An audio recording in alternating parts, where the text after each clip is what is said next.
फिर बताते हैं कि मतंग हाथी होता है। हाथी के अंदर ये काम वासना सबसे ज्यादा होती है। हाथी पकड़ने वाले क्या करते हैं, एक हथनी को ट्रेंड कर लेते हैं और एक गड्ढा बना लेते हैं, वहां काफी लंबा खाई सी खोद देते हैं 5-7 फुट चौड़ी लंबी, और उसके ऊपर दोबारा उसको छात देते हैं बोदे बोदे लकड़ों की। उसके ऊपर मिट्टी डाल देते हैं, मिट्टी के ऊपर घास लगा देते हैं, ताजा घास पाड़ के उसके ऊपर लगा देते हैं, पानी पुनी छिड़क देते हैं, और हथनी को हाथियों के झुंड में छोड़ देते हैं।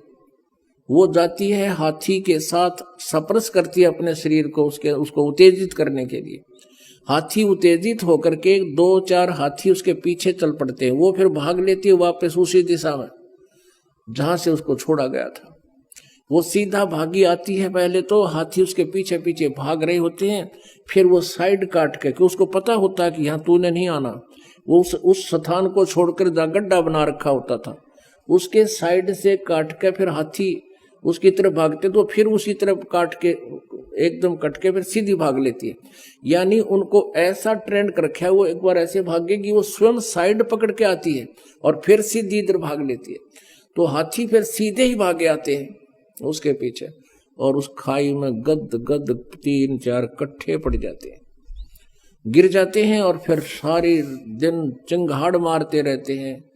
और वो हाथी मार पकड़ने वाले ऊपर खड़े होकर के उनके लंबे लंबे भालों से उनके सिर में ठोकते रहते हैं। 2-3 दिन उनको आहार नहीं मिलता, तब वो समर्पित कर जाते हैं, निढाल हो जाते हैं, तब उनको पकड़ कर लाते हैं। अब क्या बताते हैं, कुरंग मतंग पतंग सिरंग भरंगा इंद्री एक ठग्यो 30 अंगा।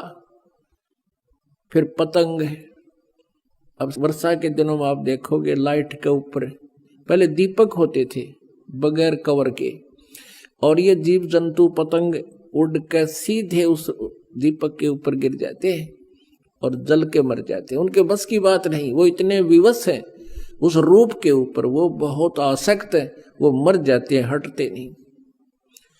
फिर बताते हैं कि जैसे सरंग कहे मछली ने, अब मछली पकड़ने वाला क्या करता है, एक लोहे के एक तार का कांटा बनाता है और उस कांटे में एक मांस का टुकड़ा टांग देता है, और उस हुक के उस कांटे के रस्सी बांध के और जल में डाल देता है, और मछली खाने के लिए एकदम ऐसा मारती है उस पर डंक, ऐसे उसको पकड़ लेती है और वो झटका देता है। मांस खाना चाहती है, वो कांटा उसके गले में अंदर घुस जाता है और उसको पकड़ के बाहर पटक देता है। उसकी मृत्यु का कारण बना उसका जीभ का स्वाद। फिर बताते हैं भरंगा, भौरे को कहते हैं, भंवर को।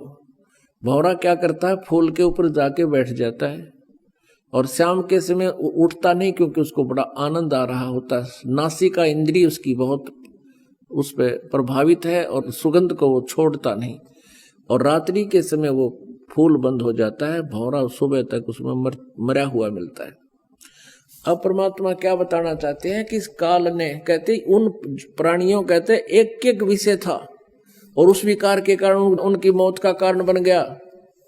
तुमरे संग पांचों पर कासा, योग युगत की झूठी आशा। और मनुष्य जीवन में काल ने ये 5 विकार ला रखे हैं कि कहीं वो भक्ति ना कर ले, मेरी जाल से निकल ना जाए। तो कहने का भाव ये है कि जो साधनाएं ये ऋषि महर्षि कर रहे हैं, उनसे ये विकार नष्ट नहीं हो सकते, ये नॉर्मल भी नहीं हो सकते।